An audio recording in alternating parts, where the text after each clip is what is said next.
Hello class 9, this is Yasser Asam. We were doing the chapter Why Do We Fall Ill? This will be the 6th part. In previous lectures, we have studied about health, diseases, types of diseases, modes of transmission and organ-specific or portal-specific diseases as well. Today we are going to start with a new topic, that is principle of treatment of infectious diseases. In this we will be discussing how we can overcome, how we can protect ourselves or how we can have a treatment of infectious disease. What is infection? We have discussed in previous videos. It is basically the multiplication of pathogen inside or infectious pathogen inside our body, okay, growing in number, causing infectious disease. So what could be done to protect ourselves? What would be the principle? The very first is prevention. We need to prevent ourselves from coming in contact with infectious diseases, okay, or infectious pathogens. That one is prevention, but we are not going to talk about it in detail because we have to discuss about treatment. So treatment, what we can do, that there are two ways by which or via which we can do the treatment. The number one is by reducing the effect of disease. Reduce the effect of disease. Okay. By reducing the effect of disease, or this is also called as, you must be knowing if you have read NCERT, what other name we could give it to this particular type. It is symptomatic treatment. We will discuss the terms also. Symptomatic treatment. Okay. This is the first way of the treatment. Another way is there for treating the infectious disease. It is what? It is killing or elimination of pathogen. Killing or elimination of pathogen. Which pathogen? A positive agent for a particular disease. Okay. Killing or elimination of pathogen. So we will start one by one from the first one, that is by what we do in reducing. Okay, in this situation what we do, this is a symptomatic treatment. Like if I am having symptom of headache, vomiting, or I am having stomach ache, I am having muscular pain. So what will happen? I will go to the doctor and he will be giving me the medicines, or along with medicines he will ask me to have bed rest. First thing, the doctor will provide the medicine, and second, the doctor will ask for the bed rest. So what will happen in bed rest? I will conserve the energy and this will give my body strength to fight against the pathogen. Another is, doctor will give the medicine to reduce the effect of disease. But this is not a permanent solution. Okay, this is not the permanent solution for the infectious disease. So for permanent solution, what we need to do? We need to eliminate or kill the positive pathogen. For example, if we have any infectious disease or we have any infection because of the bacteria, then what we do? We take antibiotics. You must have heard about it. We take antibiotics. Anti means against, biotic means life. So antibiotics are the medicines work against the bacteria. What they basically do? They basically stop the metabolic or synthetic pathways of the pathogens. Okay, you can take the screenshot also if you want to take. They break the medicines which are given for killing or eliminating the pathogens. What they basically do? They hamper or they disturb the synthetic pathways or respiratory pathways of the pathogens. This is how we can eliminate or kill the pathogens. Okay, now you look at on the screen. Now the very first thing, in case of killing or elimination of pathogen, you can see we can focus specifically on the synthetic pathways or metabolic pathway. Okay, so that they cannot synthesize new substance. Another is respiratory pathway for energy production. So what will happen? These pathways are specific for each group of microbes and are different from similar pathways operating in our body. For example, when we talk about antibiotics, some sulfur drugs, so what they used to do? They stop the synthesis of cell wall synthesis of the bacteria, so ultimately it will not be surviving. So what is the example? We can give the example of penicillin. It was the first antibiotic produced by scientist Fleming. Okay, so we can give the example of penicillin. Another is we can give the example of some other medicines also like chloroquine.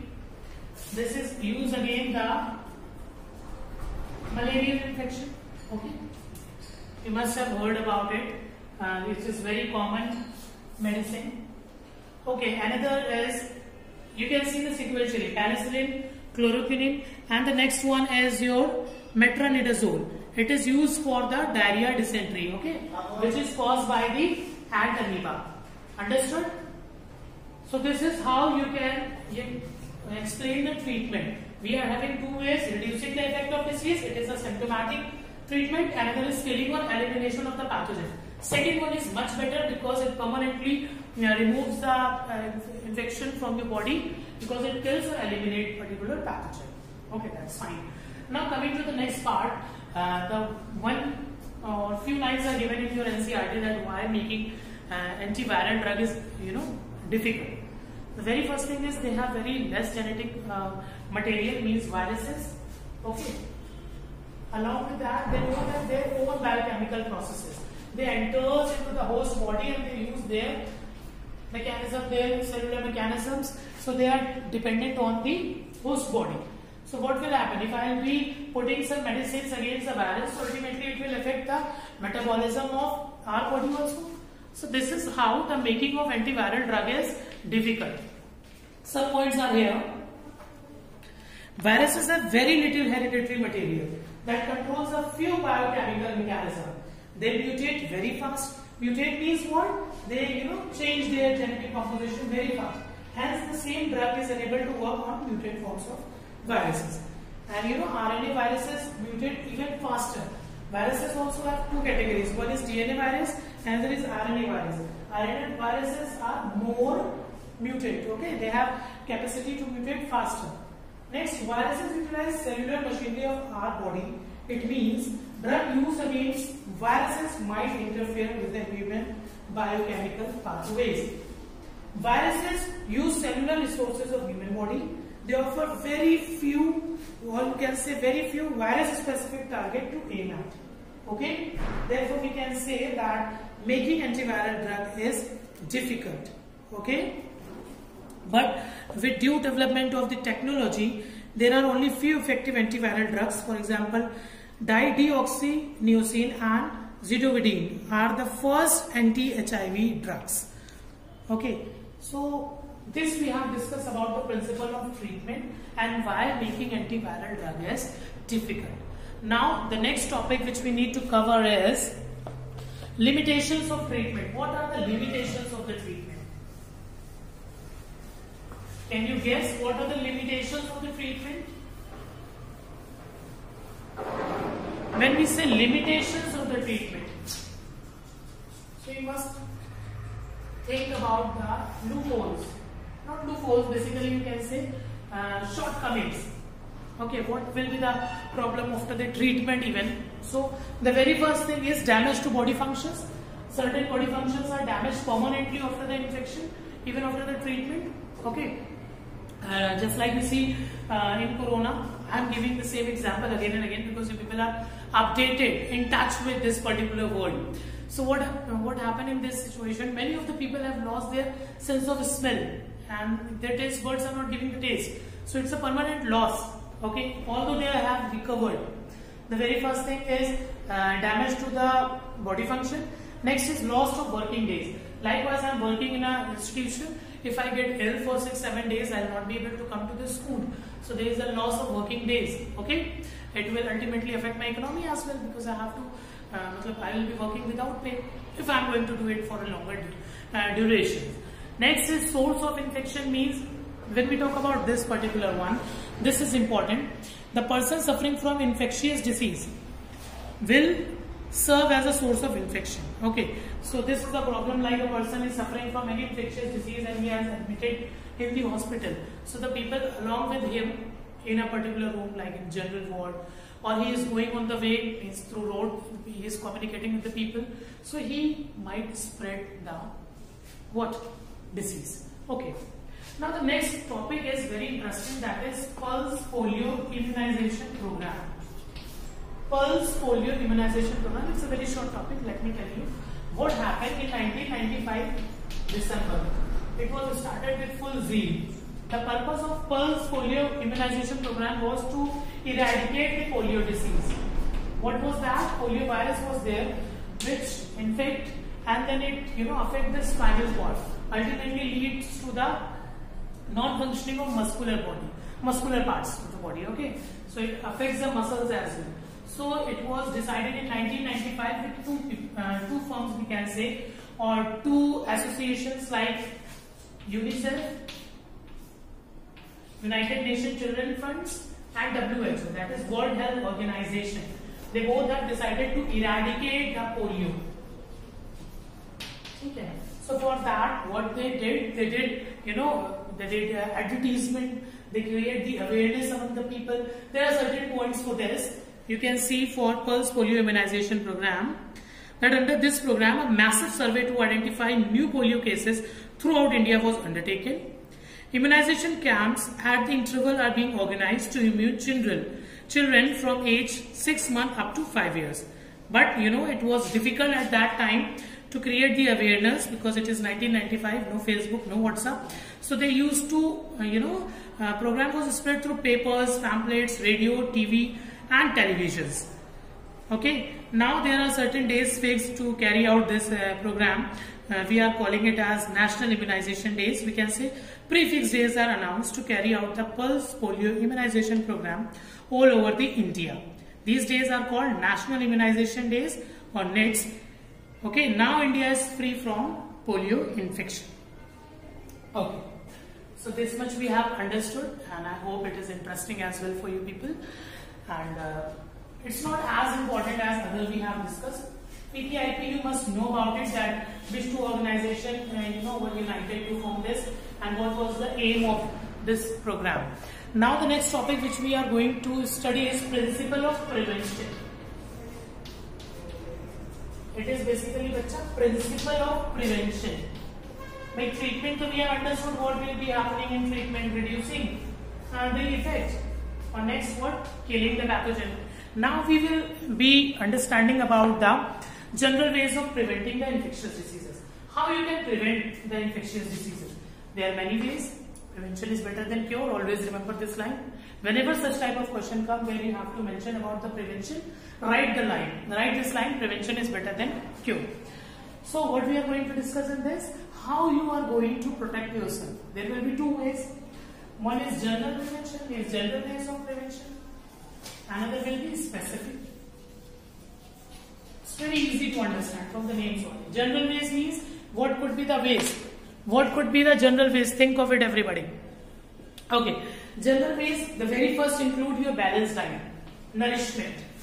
Balanced diet is one of the major factors responsible for your health.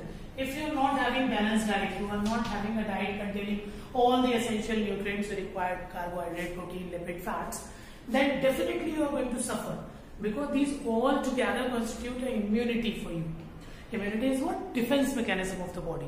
Until unless you are not physically fit, you are not having all the nutrients, your body is not going to respond in a way you want to respond to the changing environment. Another is personal hygiene. Personal hygiene is very important. Personal hygiene and personal, we can say, cleanliness, both. Personal hygiene and personal cleanliness. Both terms are positive, but if I say which one is more positive, okay, which one is a superlative degree of cleanliness, we can say hygiene. Cleanliness include you cutting of your nails, brushing your teeth, combing your hair properly, wearing neat and clean clothes. But hygiene includes, along with cleanliness, the good ambience, the good environment as well. Sometimes we go to our friend's home, we see the friend is very cool, wearing a lot of good stuff and looks handsome, but the room is so messy, it's very dirty, it's not clean, the things he is using, refrigerator, bottle, everything is so dirty. So means the person is focusing on personal cleanliness but not personal hygiene. So there is a difference between hygiene and cleanliness. Okay, I hope I have made my point clear. Don't judge your friend by this. It might be you also is not hygiene, so be hygienic. And the next one is regular physical exercise. Yes, it is very important. What happens when we do the exercise? We excrete out a lot of metabolic waste in the form of sweat. Okay, it also enhances your immunity, boosts your immunity. Okay, next is proper rest and sleep, not rest in peace. Rest and sleep. Rest and sleep, why it is important, as I have told you in reducing effect of treatment, reducing effect of disease में भी मैंने आपको बताया था कि rest and sleep gives you energy. You conserve the energy, and that energy gives the strength to your body to fight the infections. So rest and sleep is also very important. Suppose next year you are going to have your board examination, and one of the student is very conscious, is continuously studying for 20 hours in a day, sleeping for 4 hours only. So it will affect his mental, physical health. Then what will happen? If he will keep on doing the same, its body will become very susceptible to the diseases. So that is also not good. So rest and sleep is also very important. Clean water, clean food, clean surrounding is also very important. That is all part of hygiene. Okay, naturally if you are hygienic, you will be taking your food which is good, not contaminated. You will take clean water. You will be cleaning your surroundings. Okay, so these are the general ways. And in general ways, we say public health measures also come. But it is not the factor which you can,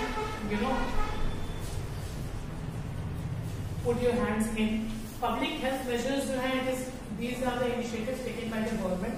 Okay, in previous parts we have discussed about this also, that what public health measures are: proper sewage disposal, okay, proper medical facilities, and proper focus on waterborne, airborne diseases and to control them.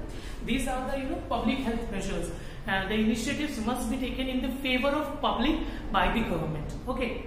Now we have discussed about the general ways of prevention. Now you can take this screenshot. Although I'll be providing you good points, you can write down the points from this. Look at your screen. The points are given for the general ways.